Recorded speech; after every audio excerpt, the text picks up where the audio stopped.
Assalamualaikum warahmatullahi wabarakatuh.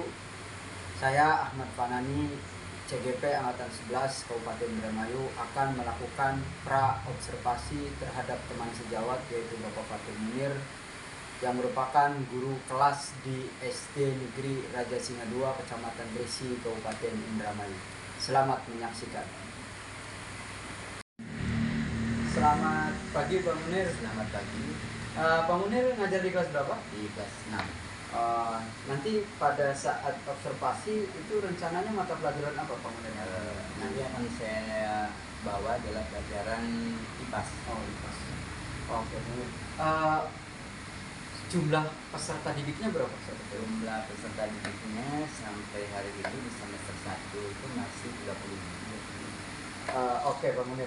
Mungkin peserta didik yang sangat banyak ya Pak Munir ya. Betul. Kalau boleh saya tahu nih sebelum kita melakukan observasi nanti di kelas, tujuan pembelajarannya itu Pak Munir bertujuan untuk tujuan pembelajarannya itu apa untuk pembelajaran IPAS yang akan disampaikan?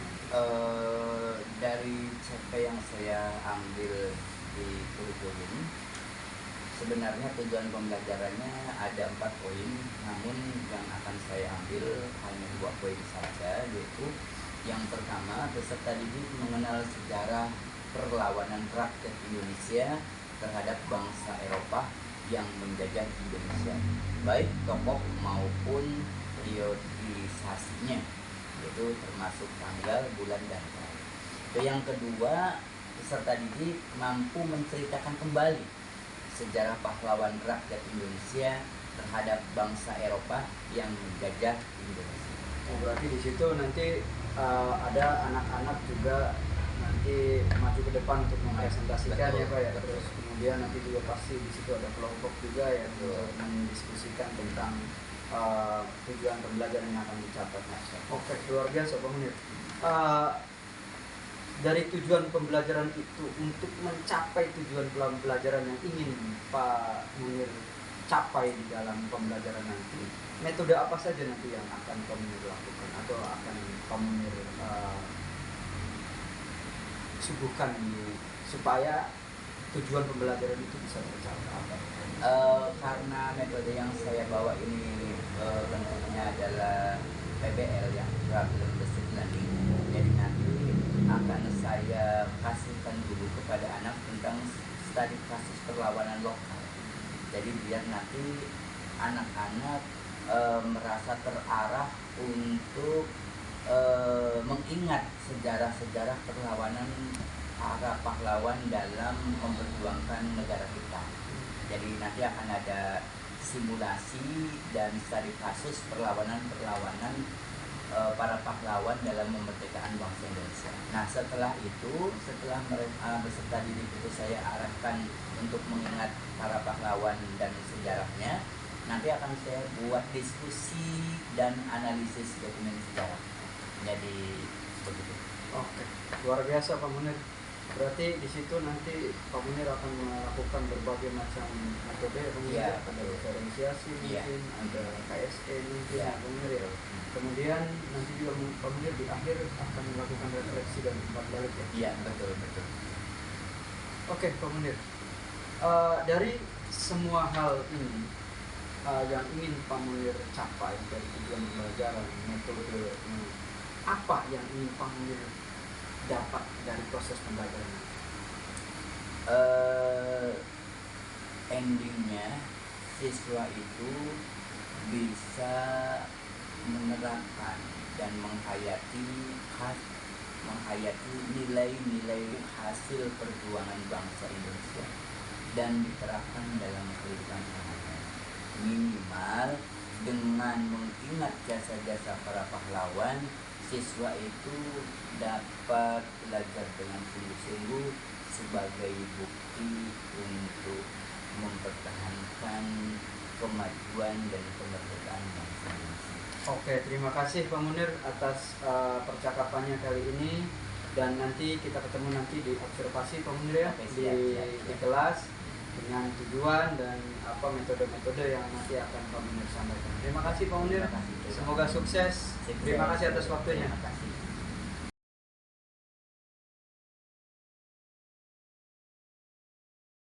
Assalamualaikum warahmatullahi wabarakatuh.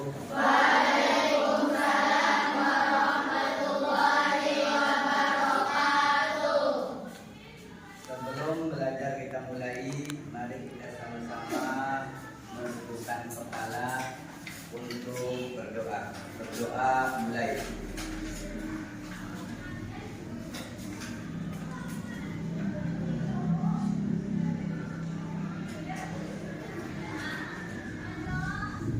Berdoa selesai. Saya ucapkan terima kasih.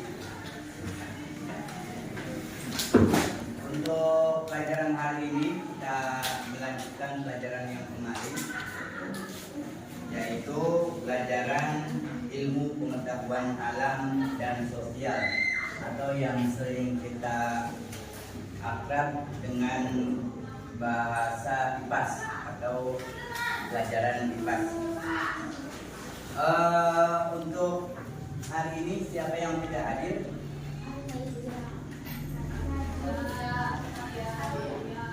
Hadir semua?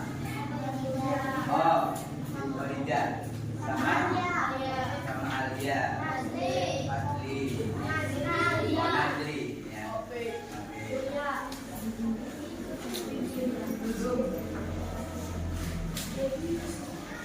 Selain itu hadir semua ya?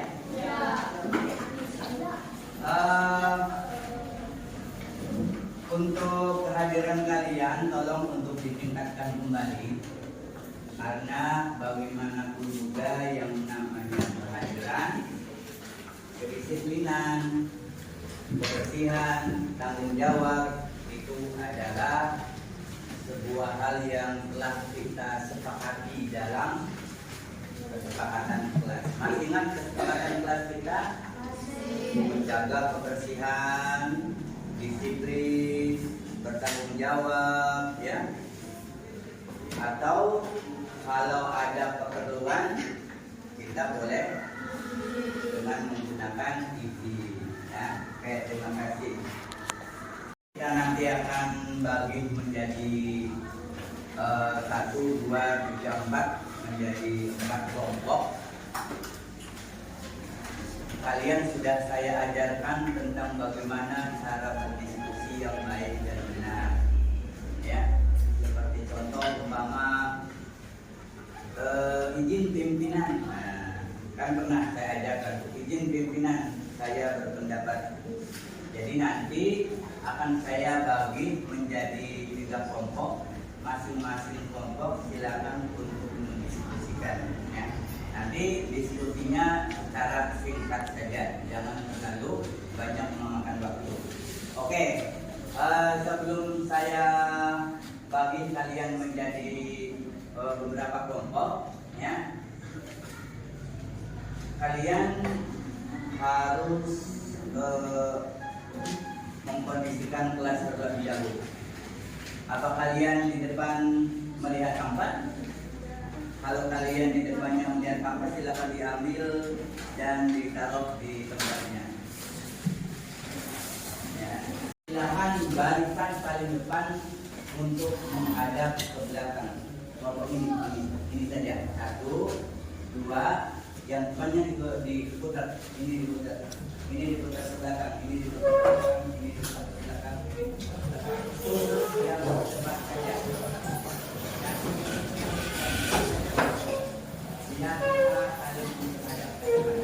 Oke, terima kasih. Langsung saya tentukan saja, ya. Untuk kelompok 1, ya, ketuanya ini, dan yang belakang diam aja, dengarin aja. Untuk kelompok ini, untuk kelompok ini ketuanya ini, untuk kelompok yang ini ketuanya ini, ya. Oke. Yang bagian paling belakang dengarkan saja, ya. Oke, silakan saya kasih waktu 5 menit, ya.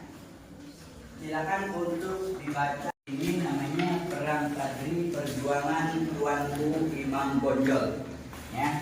Perang Padri sudah betul semua, ya. Perang Padri Perjuangan Tuanku Imam Bonjol. Ya, di sini menceritakan tentang bagaimana perjuangan Imam Bonjol dalam mempertahankan kemerdekaan di wilayahnya, ya, wilayah kekuasaannya, yaitu wilayah kekuasaan yang dimiliki oleh Imam Bonjol akan direbut oleh Belanda, yaitu daerah Minangkabau. Itu yang kalian harus ingat. Jadi wilayah yang direbutkan oleh orang Belanda yaitu wilayah Minangkabau. Ya, perang ini terjadi pada tahun 1825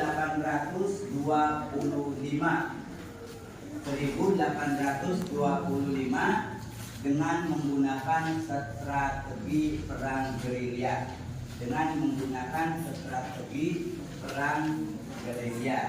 Nah, karena sambil didengarkan, sambil diringkas juga boleh di bukunya.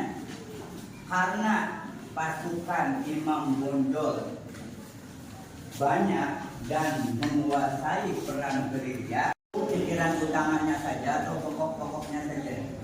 Ya, stop di sini, di depan. Siap. Nah, nanti setelah ini persiapan, Nanti setelah ini persiapan untuk kelompok 2 yang diwakili oleh Asla, ya. Yang Banten suaranya. Nah, untuk beberapa hari itu namanya gencatan senjata, karena merasa orang Belanda belum kalah. Cuma karena perang gerilya untuk sementara ini dimenangkan oleh pasukan Imam Bonjol dengan gerilyanya, dengan strategi gerilya itu, sehingga pasukan Belanda ingin mengadakan gencatan senjata. Nah, gencatan senjata ini dengan jumlah pasukan Belanda yang meningkat pesat pada terjadi pertempuran hebat di daerah Agam pada tahun 1833. Dalam pertemuan tersebut Tuanku Imam Bonjol berhasil ditangkap. Nah, setelah gencatan senjata selesai, orang Belanda itu mengumpulkan beberapa pasukan yang banyak untuk melanjutkan perang yang kedua kalinya. Perang yang pertama kalah orang Belanda sehingga ingin berhenti sejenak.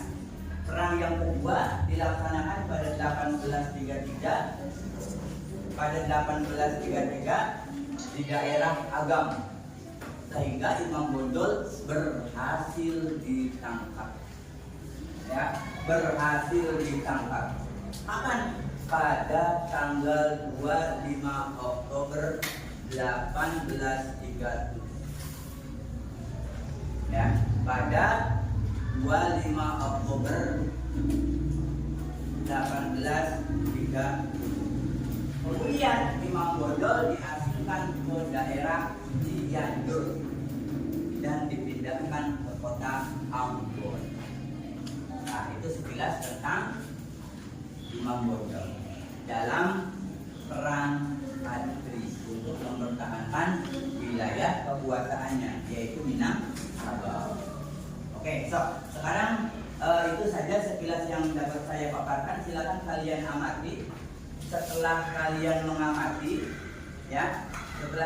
mengamati, nanti untuk kelompok 1 ya maju ke depan untuk mempresentasikan. Jadi mempresentasikan seperti kamu lihat tadi, Imam Bonjol perang melawan Belanda pada tahun segini, namun karena Imam Bonjol itu sangat hebat dalam perlawanannya dengan strategi gerilya sehingga dapat menguasai dan merebut kembali daerah kekuasaannya, yaitu daerah Minangkabau. Nah, itu arah untuk mempresentasikannya. Atau ini mau mempresentasikan tentang kesalahan ini Imam Bonjol, Mama. Pada perang tahap kedua Imam Bonjol kewalahan untuk untuk mempertahankan daerah kekuasaannya, karena Belanda sudah memperbanyak pasukannya, sehingga pada tanggal 25 Oktober 1837 Imam Bonjol ditangkap dan diasingkan di daerah Cianjur dan dipindahkan ke Ambon. Nah, itu boleh. Ya, itu namanya mempresentasikan ya. Nanti untuk mempresentasikan wakil saja, yaitu kelompok 1 dan kelompok 2. Kelompok 1, bagaimana cara Imam Bonjol mempertahankan wilayah kekuasaannya. Ya, dan ini bagaimana Imam Bonjol ditangkap di saat perang yang kedua setelah Belanda mengajukan tindakan senjata. Ya, saya kasih waktu 2 menit. Ya.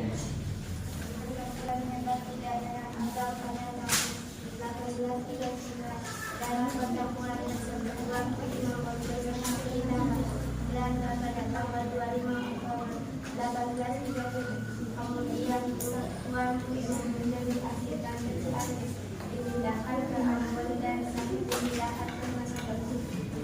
Ya. Oke, terima kasih. Silakan yang kelompok yang kedua. SK.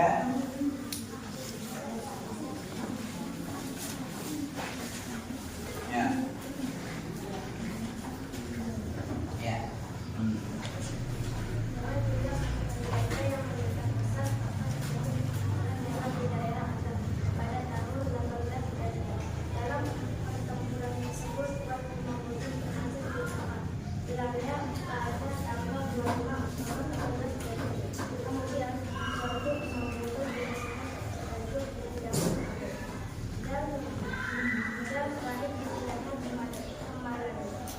Beliau wafat pada tahun 1804 dan dimakamkan di Kampung Pinelen, dekat kota Manado.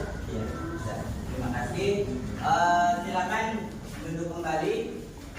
Sekarang akan sedikit saya kasih beberapa pertanyaan. Nanti yang bisa menjawab silakan bisa acungkan tangannya.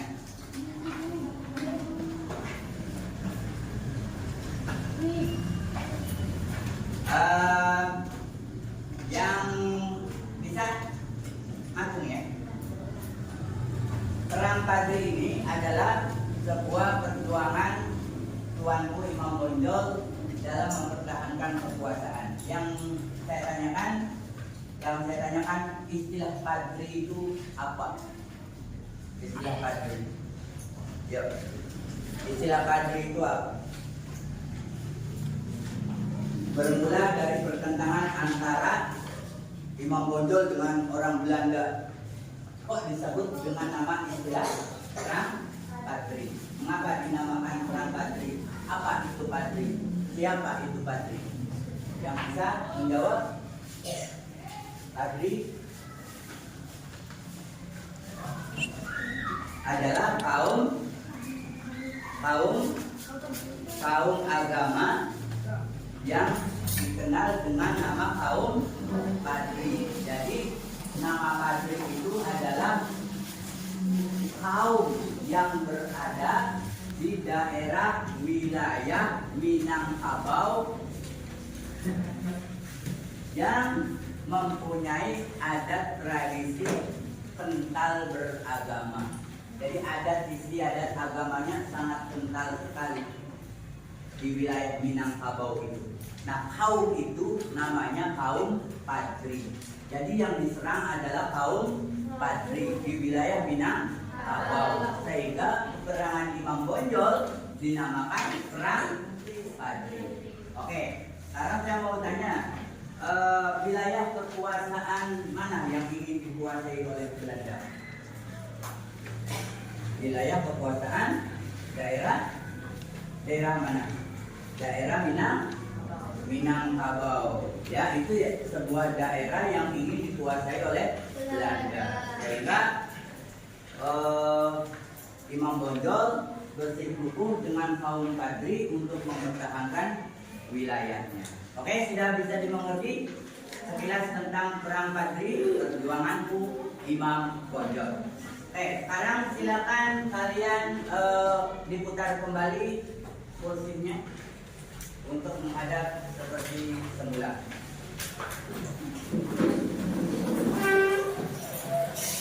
Geraknya stop. Tuh dua gerakan semua. Yuk, gelang, gelang, gelang, cepet, cepet, cepet, cepet, cepet, cepet, cepet, cepet, stop. Ada yang bergerak berarti masih belum konsentrasi. Ulang. Gerak, gerak, gerak, pelan, gerak, pelan, gerak, pelan, gerak, pelan, cepet, cepet, cepet, cepet, cepet, pelan, pelan, stop. Oke, terima kasih. Oke, sekarang saya ganti lagi.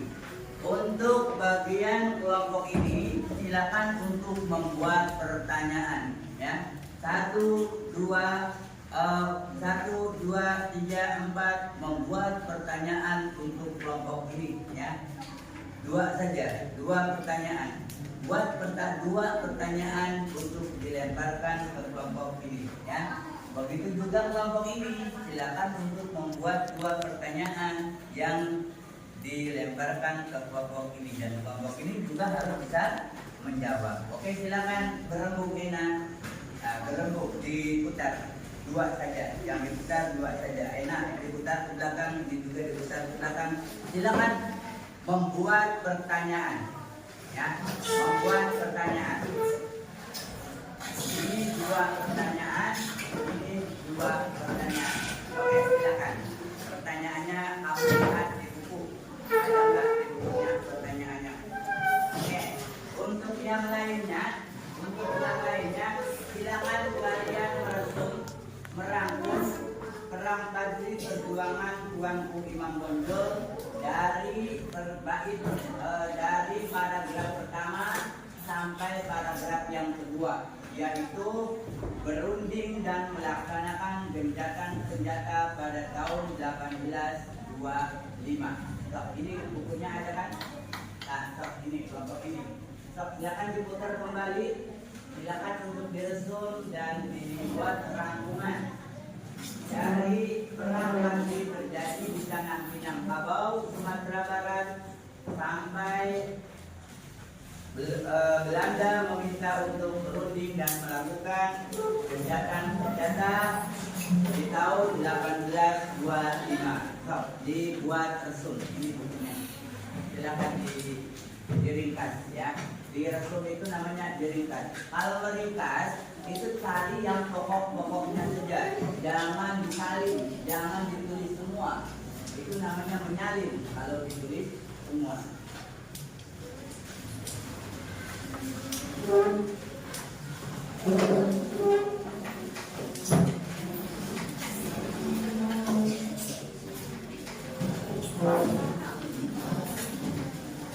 Ya, pertanyaannya cuma 2 saja. Silakan membuat pertanyaan untuk cari pertanyaan. Hah? Alang? Ditulis di buku, terus di pertanyaannya boleh sok ditulis. Boleh, tapi jangan sama nanti pertanyaannya. Ya, sok. Ya, ini ada ini 1, 2. Ya, ini sama ini sok. Ya sok. Iya, makanya kan beda. Dilihat dulu, kalau ini namanya apa? Pangeran Diponegoro, dan ini. Nah, makanya tadi kamu buat contoh saja. Siapa yang menyerang Imam Bonjol? Itu apa pertanyaannya? Ya, nah, ini diresum, ditulis diresum, diresum itu dirangkum. Ya. Dirangkum, cari tulis yang pokoknya saja, yang penting-pentingnya saja.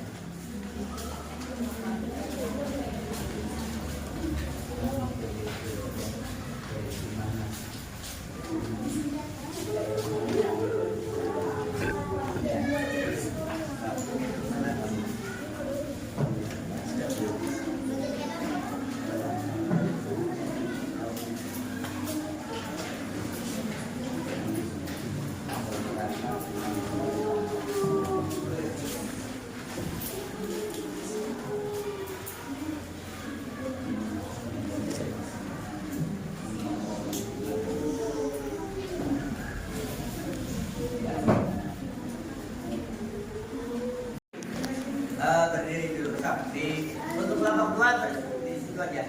Kelompok 2 ya, untuk diperhatikan pertanyaan dari kelompok 1, suaranya yang banter ya.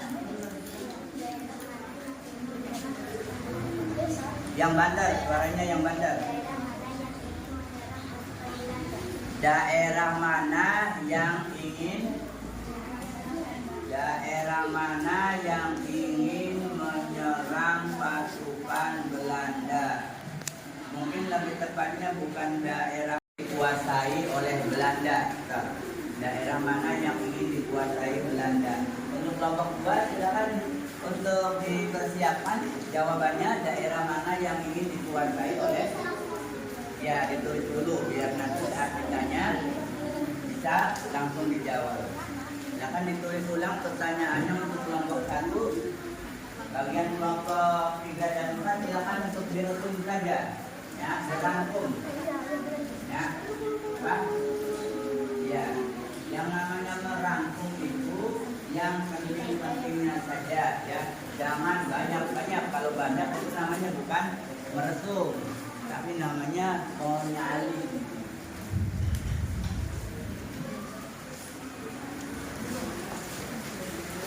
Sudah, ini bisa diganti. Jawab, perhatikan suaranya yang banter, diulangi lagi.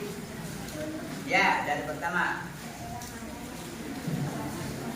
Daerah mana yang ingin dikuasai atau direbut oleh pasukan Belanda? Daerah Minangkabau. Coba sama-sama, daerah Minangkabau. Oke, daerah Minangkabau. Lanjutkan pertanyaan yang kedua. Tahun berapa Perang Padri terjadi? Tahun berapa? Pada tahun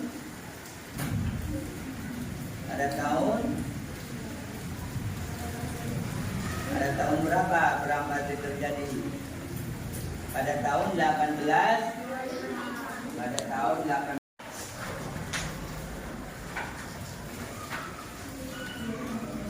Saya ucapkan terima kasih kepada teman-teman semua, adik-adik semua yang telah mengikuti acara pelajaran hari ini. Apa pelajarannya hari ini? Pelajarannya hebat.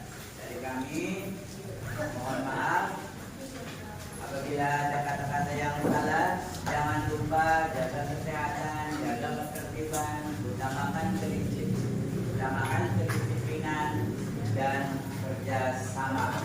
Karena persatuan dan kesatuan dalam kelas ini dapat menjunjung tinggi keberhasilan sekolah kita, biar menjadi sekolah yang disiplin. Wabillahi taufiq wal hidayah. Wassalamualaikum warahmatullahi wabarakatuh. Waalaikumsalam.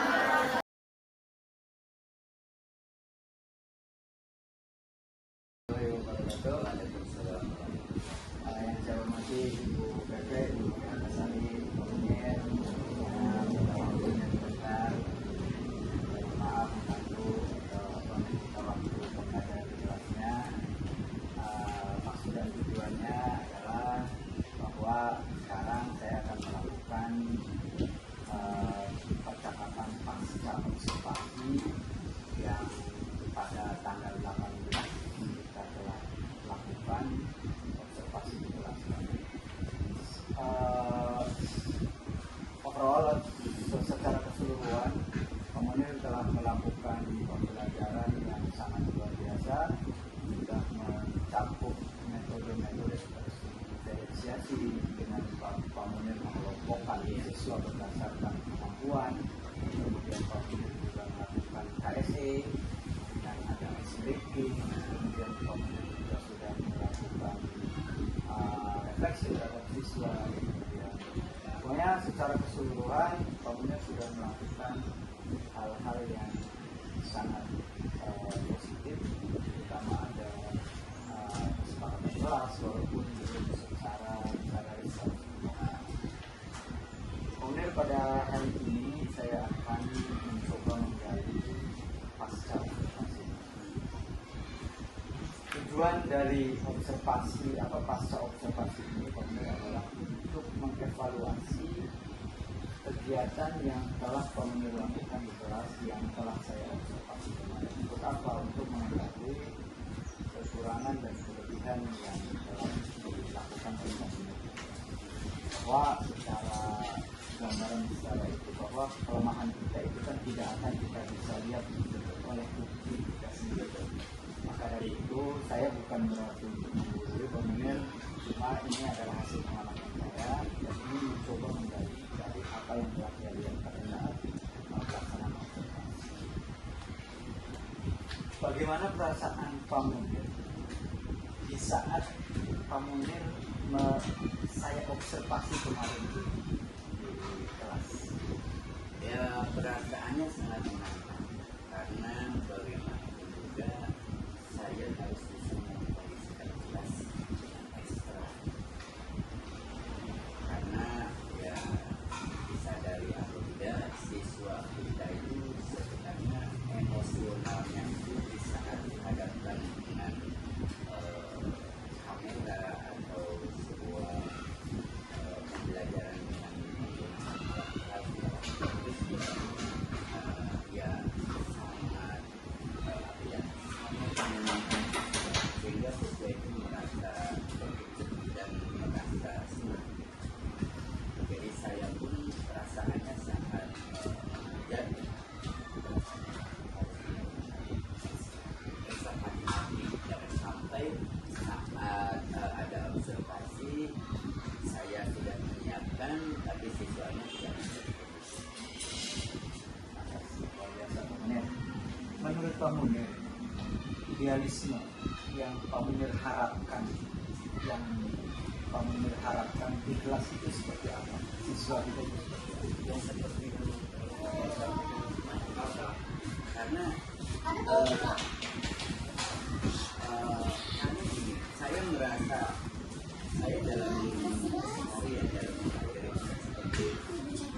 Jadi saya merasa saat ada observasi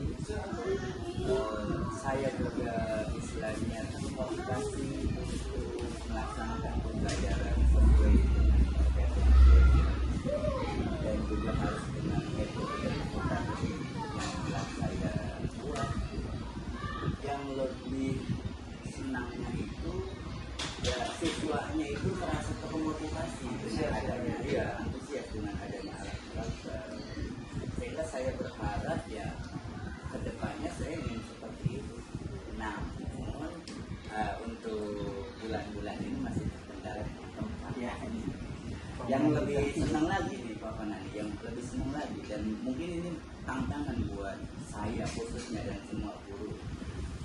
Kalau masing-masing guru itu diobservasi setiap bulan sekali, karena saya yakin dengan adanya evaluasi itu kinerja guru insya Allah nanti akan semakin baik. Terima kasih Pamungir. Dari yang telah Pamungir lakukan ini, adakah hal-hal yang menurut Pamungir itu sudah baik?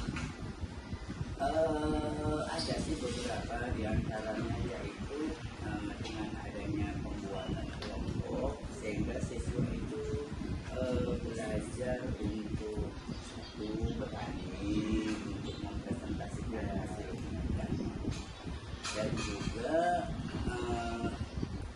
apa ya, dia akan mengenal dan mengetahui dan merasakan bahwa apa yang telah dilakukan dalam setiap harinya itu ya ada di dalam metode, ada dalam pelajaran gitu ya kan. Kebetulan itu kan pelajarannya itu pengamalan Pancasila ya, jadi pas saya kan ternyata kemudian apa yang saya lakukan setiap hari itu mengandung pengamalan Pancasila juga gitu. Di kemarin itu dalam pembelajaran itu sudah muncul kepemimpinan murid verifikasi kemudian diajak siswa mengambil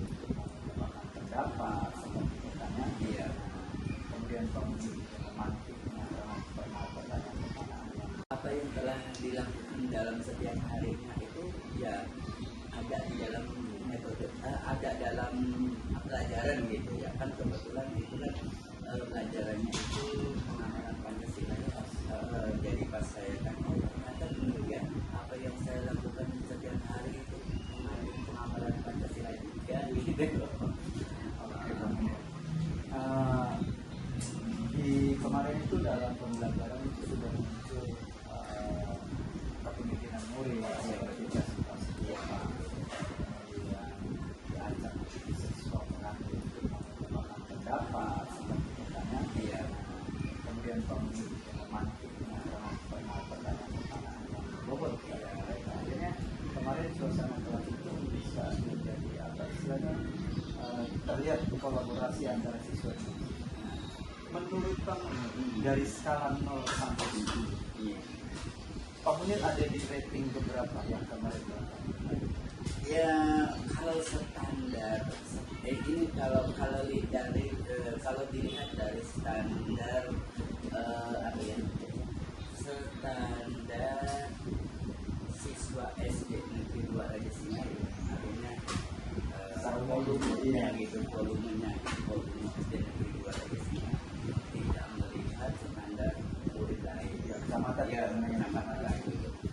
Kayaknya lebih dari 50%. ada ke 70, 60 sampai 70. Tapi mungkin kalau dilihat dari kalau dibandingkan dengan sekolah lain mungkin bobot sekolahnya mungkin yang beda.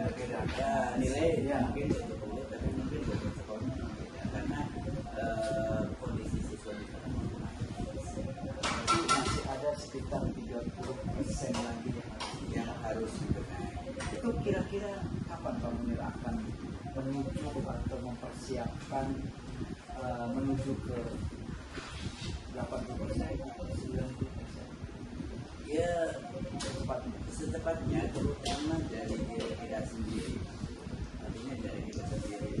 Saya sebagai gurunya itu yang pertama yang harus memotivasi. Berarti ada yang perlu ditingkatkan dari rating 30% itu berarti apa menurut kamu yang perlu ditingkatkan?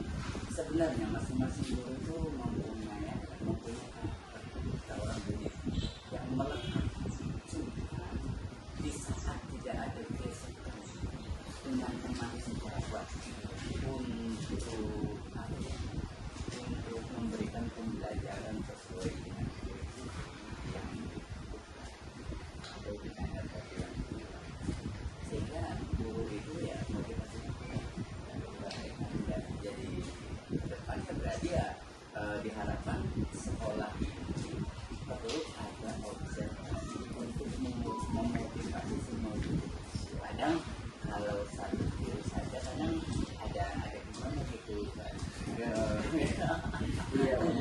karena dari evaluasi ini jelas ya kekurangan kita dan kelebihan kita akan jadikan senjata untuk memperbaiki dan kekurangan kita bisa berbagi untuk meningkatkan hal mutu kita.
Munir, terima kasih atas semuanya. Secara keseluruhan memang kita sekarang bisa menarik kesimpulan masing-masing ya, Pak Munir. Saya bisa akhirnya bisa mengetahui apa yang kamu lakukan, dan Pak Munir juga bisa mengetahui apa yang kamu lakukan. Terima kasih Pak Munir atas waktunya, dan saya ucapkan terima kasih atas observasi kali ini. Semoga komitmen Pak Munir silakan untuk cepat dilakukan untuk bisa membuat pembelajaran yang lebih baik lagi, lebih bermutu lagi. Terima kasih Pak Munir.